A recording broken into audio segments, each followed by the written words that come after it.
एसटीची अर्थात महाराष्ट्र राज्य मार्ग परिवहन महामंडळाची सेवा हा बहुतेकांच्या जिव्हाळ्याचा विषय आहे. नवीन आर्थिक धोरणे लागू होण्याआधी म्हणजेच 90च्या दशकापूर्वी तर एसटी बाबत सर्वांनाच आस्था होती. देशाला स्वातंत्र्य मिळण्याआधी ही वाहतूक खाजगी क्षेत्राकडे होती.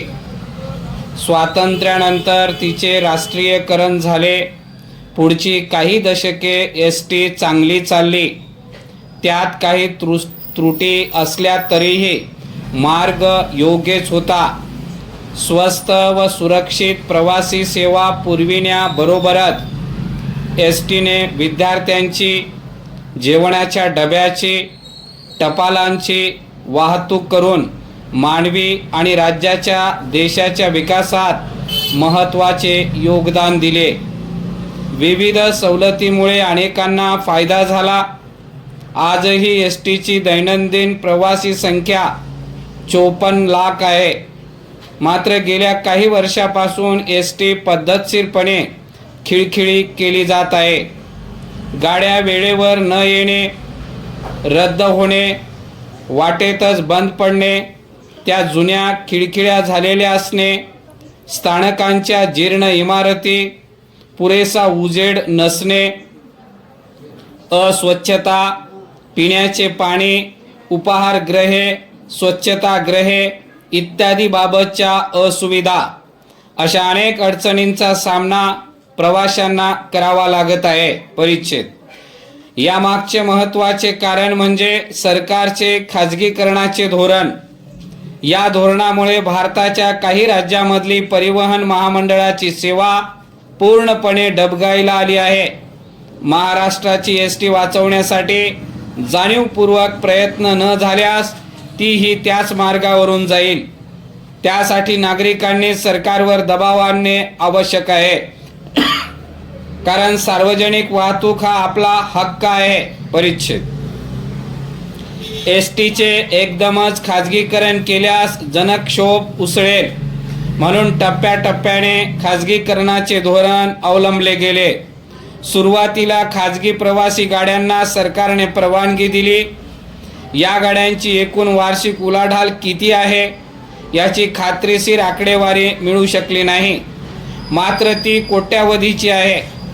एसटी महामंडळाचा अंतिम तोटा 10,000 कोटी असला अशी धोरणे जबाबदार आहेत. खाजगी वाहतूकदारांनी शयन गाड्या पूर्वीच उपलब्ध करून दिल्या. पण क्षमता असूनही महामंडळाला ही सेवा सुरू करायला 2018 साल का उजाडावे लागले. परिच्छेद चकचकीत आरामदायी खाजगी गाड्या प्रवाशांना आकर्षित करतात. तशा महामंडळाच्या गाड्या का होऊन दिलेल्या नाहीत हे प्रश्न महत्त्वाचे आहेत. महामंडळाला पुरेसा निधी न देणे आणि खाजगी क्षेत्राला फायदा होईल अशी धोरणे आखणे हे सातत्याने होताना दिसते. उदाहरणार्थ नव्या गाड्या खरेदी न करणे, नवीन कर्मचारी भरती न करणे, महामंडळाकडील गाड्यांची सरासरी संख्या 2011-12 मध्ये 18,275 होती. ती 2024-25 मध्ये 15,764 झाली आहे. 1981 पासून गाड्यांची संख्या सातत्याने वाढत गेली. मात्र 2011-12 नंतर ती कमी होत गेलेली आहे. दरवर्षी नव्याने गाड्या खरेदी करणे, त्या मंडळाच्या मालकीच्या असणे आणि एसटी कार्यशाळांमध्ये त्यांची बांधणी होणे आवश्यक आहे. परिच्छेद 1991-92 मध्ये महामंडळाची सरासरी कर्मचारी संख्या 1,12,200 होती. ती आता 86,317 झालेली आहे. महामंडळात कर्मचाऱ्यांची भरती होणे आणि त्यांना कामगार म्हणून योग्य वेतन, पेन्शन इत्यादी हक्क सुविधा मिळणे गरजेचे आहे. हे करताना महिला कामगारांच्या विशिष्ट गरजाही लक्षात घेतल्या पाहिजेत.